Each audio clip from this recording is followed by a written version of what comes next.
At 9:15 a.m. on February 21st, 1994, FBI Special Agent Leslie Weiser watched Aldrich Ames back his Jaguar XJ6 out of the driveway at 2512 North Randolph Street in Arlington, Virginia. 52 years old, 31-year CIA veteran, chief of Soviet counterintelligence. Ames drove a $540,000 house and a Jaguar worth more than his annual salary to work every morning. His colleagues thought he'd married into money. The FBI knew better. He'd sold the names of every CIA agent in Moscow to the KGB. At least 10 had been executed. In 47 seconds, FBI agents would surround his car and end the most devastating betrayal in CIA history. Ames had no idea this morning would be his last as a free man. 9 years of espionage, over $4.6 million in payments, 10 confirmed executions, and Ames had been the person investigating the leaks. The man hunting the mole was the mole himself. The CIA had a problem, a catastrophic problem, and they didn't know it yet. 1985 started as the year of the spy. It would end as the year of death. CIA agents in Moscow were disappearing. First one, then another, then 3 more. Sources the agency had cultivated for decades vanished into KGB interrogation rooms. Some were never seen again. Others faced firing squads. The math was brutal. Someone was talking, someone with access to everything, someone inside Langley. The CIA had 45 active Soviet sources in 1985. By 1986, 12 had been arrested.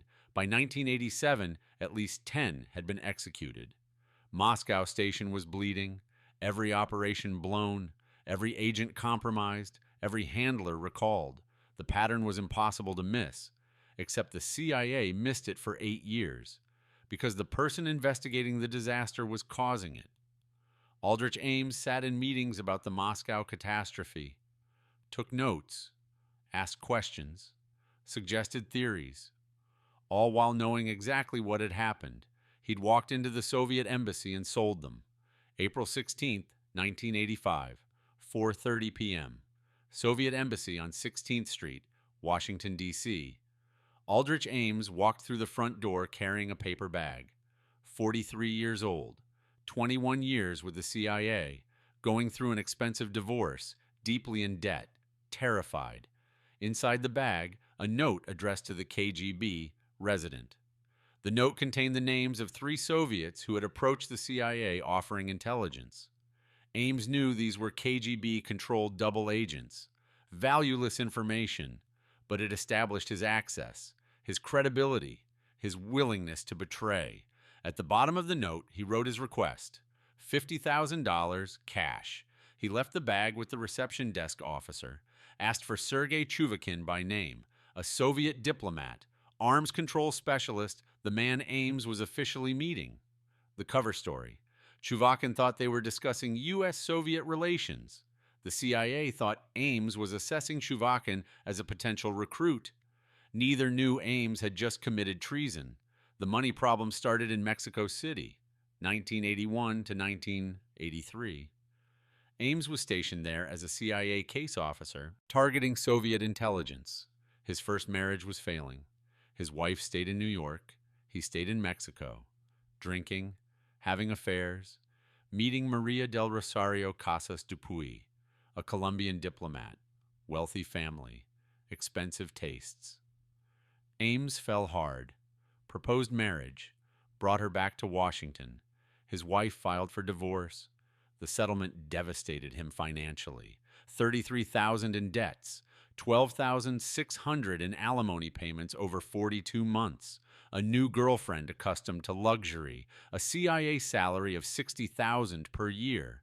The math didn't work, but Ames knew something worth more than money: names. The CIA had dozens of agents in Moscow, each one worth a fortune to the KGB. He knew their identities, their handlers, their dead drop sites, their real names. And the Soviet embassy was 2 miles away. May 15, 1985, Soviet Embassy. Ames entered again, asked for Chuvakin, Instead, a KGB officer escorted him to a private room, handed him a note. The KGB agreed. $50,000. They wanted more. They'd used Chuvakin as the intermediary. May 17th, Ames met Chuvakin at a restaurant, received a shopping bag. Inside, $50,000 in cash. Ames went home, paid his debts, and realized something terrifying. $50,000 wasn't enough. Not anymore. Because now the KGB owned him, and he wanted more. Greed replaced desperation. Ames had crossed a line he couldn't uncross, so he decided to sprint across it. June 13th, 1985. Ames walked out of CIA headquarters carrying 6 pounds of classified documents in a plastic bag. Files on every CIA operation against Soviet intelligence. The names of every Soviet source. Dmitry Polyakov, KGB codename Top Hat. Recruited 1961, Major General in the GRU. 18 years of intelligence on Soviet military plans. One of the CIA's most valuable assets ever. Sergei Motorin, KGB officer in the Washington Residentura, recruited by the FBI. Providing intelligence on KGB operations in the U.S., Valery Martinov, another KGB officer, also working for the FBI. Technical intelligence on Soviet communications, Adolf Tolkachev, Soviet aerospace engineer, codename CKS Sphere, provided intelligence on Soviet radar and aviation technology worth billions. Ames gave the KGB all of them, every name, every operation, every secret. The KGB paid him $200,000. Within weeks, the arrests began. Polyakov arrested March 1986 in Moscow. Executed March 1988. Motorin recalled to Moscow. Executed 1987. Martinov recalled. Executed 1987. Tolkachev arrested June 1985. Executed September 1986. 10 confirmed executions. Dozens more imprisoned. Hundreds of operations compromised. Ames's running total, $250,000. The double life started immediately. At work, Ames sat in his office at CIA headquarters. Chief of counterintelligence for Soviet operations, the person responsible for protecting CIA sources. He attended meetings about the Moscow disasters, listened to theories, KGB penetration of communications, compromised dead drop sites, technical surveillance. His colleagues trusted him completely. He was the counterintelligence expert. At home, Ames spent the money. 1989, paid $540,000 cash for a house in Arlington. His colleague Diana Worthen asked Rosario how they afforded it. "My family," Rosario said, we have money. Nobody questioned it. Ames drove his Jaguar to work, wore custom-tailored suits, took expensive vacations. His salary, $60,000 per year. His spending, hundreds of thousands annually. The red flags were everywhere. Nobody noticed, or nobody cared. The pattern continued for years. Every few months, Ames would make a chalk mark on a mailbox at 37th and R Streets in Tibau in Washington. A horizontal white mark 3 inches long, above the USPS logo. The KGB watched that mailbox. When they saw the mark, they knew. Ames had intelligence to pass. A dead drop was loaded. Within hours, a KGB officer would retrieve the package. Behind a construction barrier, under a footbridge in Foxstone Park, hidden in the woods near the CIA's Warrenton Training Center.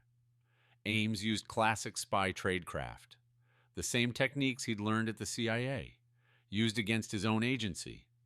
The payments came regularly, $20,000 to $50,000 every few months. Wire transfers to bank accounts, cash in shopping bags at lunch meetings. By 1989, the KGB had paid Ames $1.88 million. Another $900,000 sat in a Moscow bank account waiting for him. Total, $2.7 million. Later revised.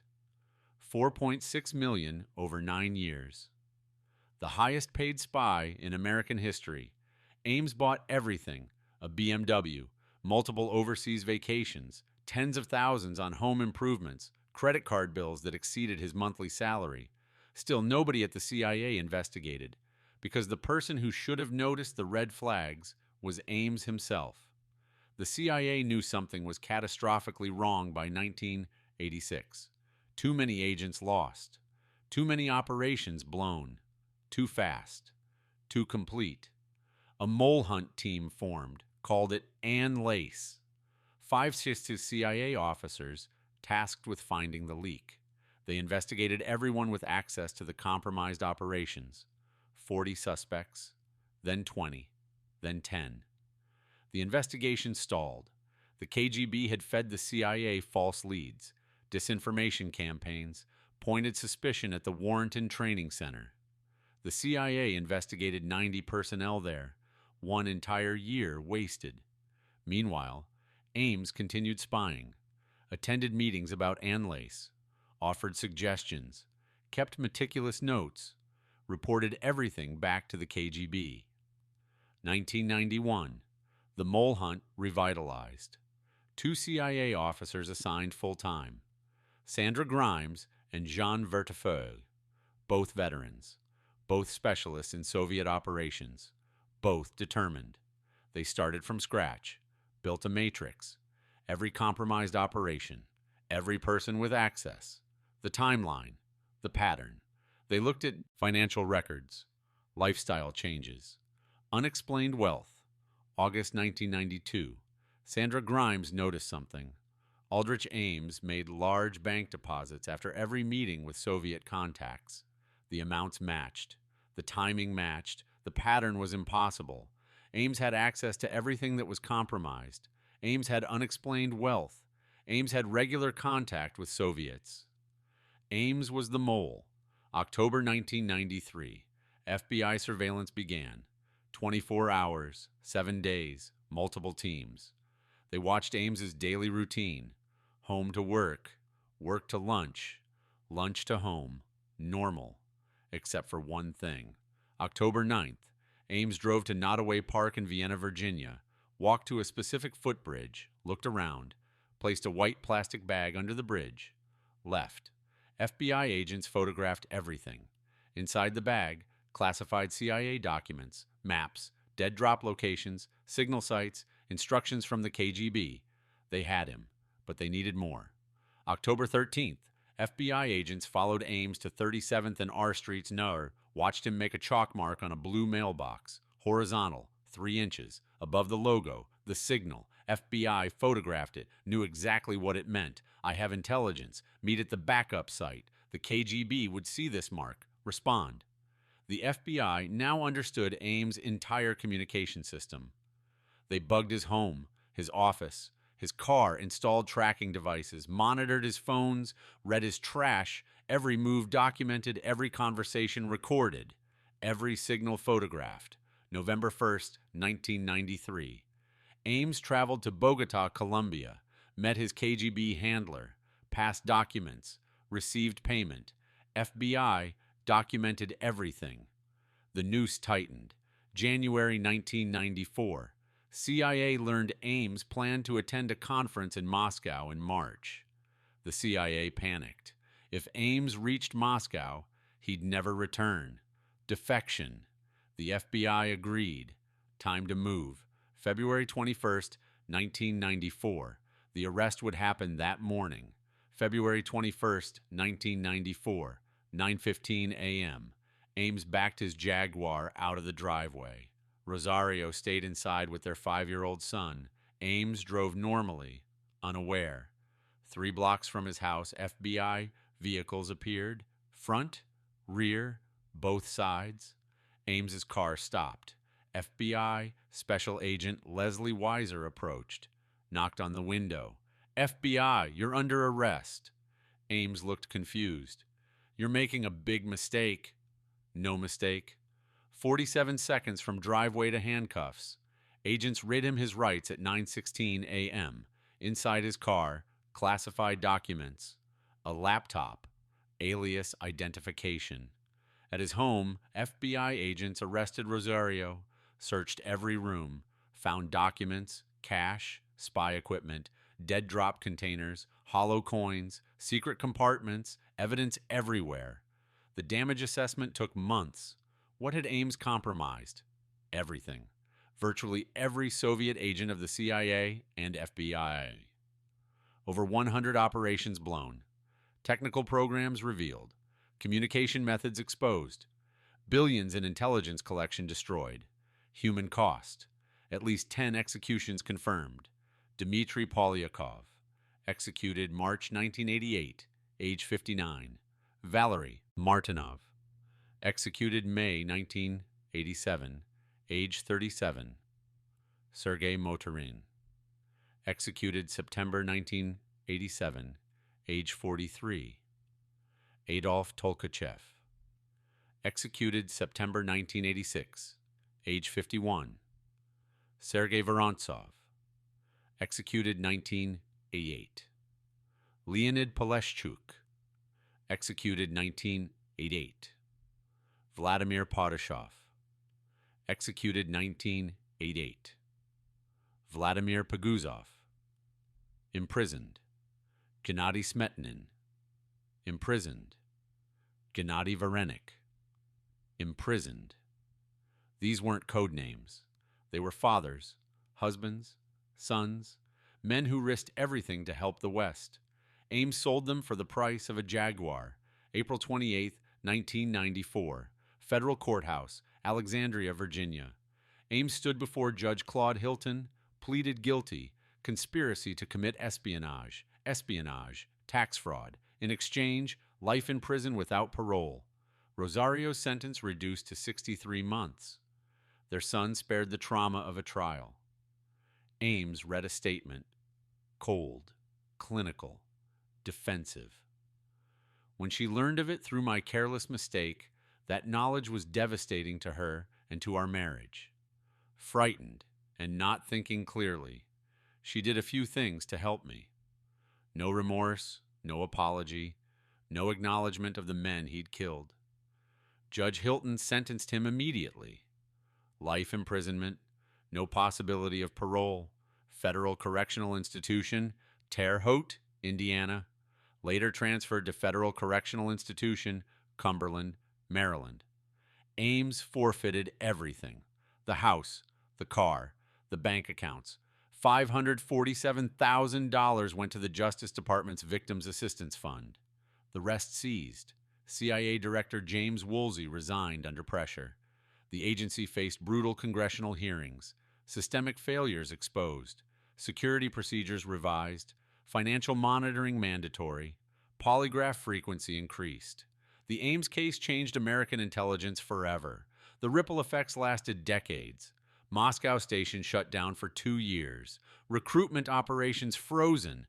Allied intelligence services lost trust. British MI6 reduced cooperation.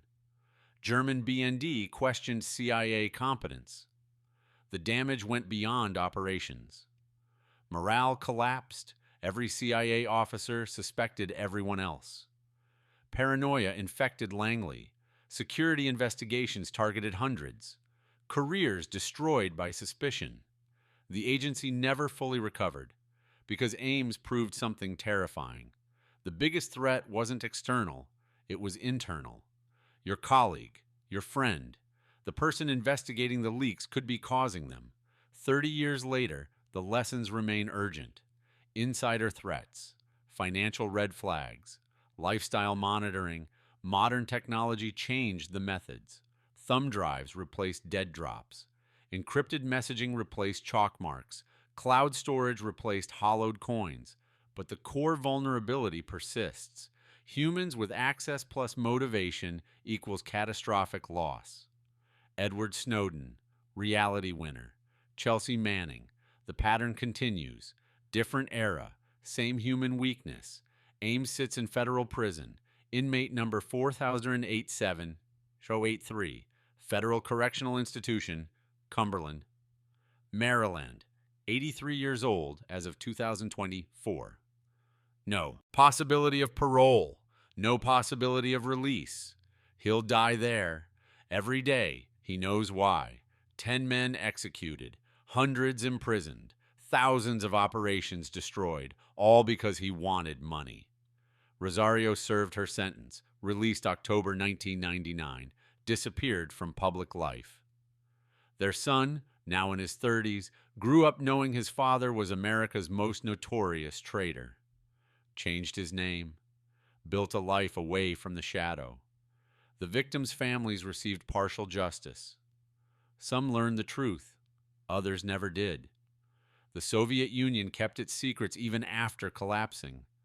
Families told their loved ones died of natural causes. Heart attacks, car accidents. The KGB protected its sources, even in death. Even after the Cold War ended, Dmitry Polyakov's family learned the truth in 1990, 5 years after his arrest, 2 years after his execution. The CIA confirmed it. Polyakov, codenamed Top Hat, was executed March 1988 for treason. His wife and children had spent those years wondering. The CIA sent condolences. Small comfort. Valery Martinov's widow never received full disclosure. KGB records remained classified. She knew he was arrested, knew he was executed, never learned how he was betrayed. Aldrich Ames's name meant nothing to her for years, until the media coverage in 1994. Then she understood. An American intelligence officer sold her husband for money. The counterintelligence lessons became doctrine, financial monitoring, lifestyle audits, credit checks, bank account reviews. The CIA now tracks every officer's spending. Unexplained wealth triggers immediate investigation. Foreign trips reported. Large purchases explained. Debt disclosed. The procedures Ames evaded are now mandatory. Too late for the 10 dead, but hopefully preventive for the future. Polygraph frequency increased. Ames passed 2 polygraphs during his espionage career, 1986 and 1991. Both times, he deceived the examiner. How? The KGB coached him. Just relax. Amazingly, it worked. His 1991 polygraph showed deceptive answers. The examiner noted it, then passed him anyway. Inconclusive results treated as acceptable. That ended after Ames. Now any deception triggers investigation. Multiple polygraphs, follow-up interviews, full security review. Inconclusive means investigation, not passage. The Aldrich Ames house still stands, 25112 North Randolph Street, Arlington, Virginia. Sold in 1994. New owners, different family. But neighbors remember. The FBI raid, the media circus, the revelation. A spy lived here, worked at CIA headquarters 3 miles away, drove past them every morning, waved hello. Ordinary suburban life. Except nothing about it was ordinary. Blood money bought that house. 10 men died so Ames could have a nice address. The mailbox at 37th and R Streets, Nentau, was replaced.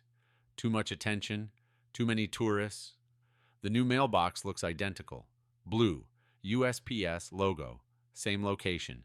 But everyone in the intelligence community knows. That mailbox was a signal site. Aldrich Ames marked it October 13th, 1993. The FBI photographed it. Evidence Exhibit 14 in his trial. A chalk mark ended a career, started a life sentence. Ames gives occasional interviews from prison, always the same themes: no remorse, self-justification, minimization. The CIA exaggerates the damage. Most of those agents were doomed anyway. I didn't kill anyone personally. The rationalization of a sociopath. The CIA disagrees. The damage was catastrophic. The agents were murdered because of him. The deaths are on his hands. Ames will die knowing this, but he'll never admit it. That requires something he doesn't have, a conscience. So here's the final accounting. Aldrich Hazen Ames, born May 26, 1941. River Falls, Wisconsin. 31-year CIA career. Chief of Soviet counterintelligence. Compromised over 100 operations. Betrayed at least 40 agents. Caused at least 10 executions. Received $4.6 million. Spent 9 years spying. Caught February 21, 1994. Sentenced April 28, 1994. Life without parole. Inmate 4087-83. Federal Correctional Institution, Cumberland, Maryland. Will die there. the man who investigated his own crimes, the mole who hunted himself, the CIA officer who destroyed the CIA, his legacy, 10 dead agents, hundreds of destroyed operations, billions in lost intelligence, and a permanent scar on American intelligence. The Ames case proved the worst enemy is inside, the person you trust, the colleague who knows everything, the investigator who causes the disaster. That's why we tell this story. Not to glorify espionage, not to make spies into movie heroes, but to remember 10 men died: Dmitry Polyakov, Valery Martinov, Sergei Motorin, Adolf Tolkachev, and 6 others. They risked everything, betrayed their country to help ours, believed America would protect them. Aldrich Ames sold them for money, for greed, for a Jaguar and a house. That's the price. That's what 10 lives were worth to him. We remember them. We say their names. We tell their story because Aldrich Ames would rather we forget. So we won't. If this story mattered to you, do something right now. Hit that like button. Every single like tells YouTube's algorithm to show this story to more people. Stories like this don't get told unless people like you make them visible. Hit subscribe and click the notification bell. We're pulling stories like this from declassified archives, court records, and forgotten files every single week. Real betrayals, real consequences, real people who paid the price for someone else's greed. Drop a comment right now. Tell me where you're watching from. US, UK, Canada, Australia, India. This community is worldwide. Or just type never forget so we know you're here. You're not just a viewer. You're part of making sure Dmitry Polyakov isn't forgotten. You're part of making sure Valery Martinov stays alive in memory. You're part of making sure Aldrich Ames's betrayal is remembered as the cautionary tale it is. Our community is hundreds of thousands strong now. From dozens of countries, every single one of you matters. One more thing, share this video. Text it to someone who's into Cold War history. Post it on Facebook. Tweet it. Whatever. These stories deserve a bigger audience. Thank you for watching. Thank you for making sure 10 dead agents aren't just statistics. Thank you for making sure Aldrich Ames' name is remembered for what it is. A warning, these weren't just operations. They were lives. You're helping us honor them. See you in the next story.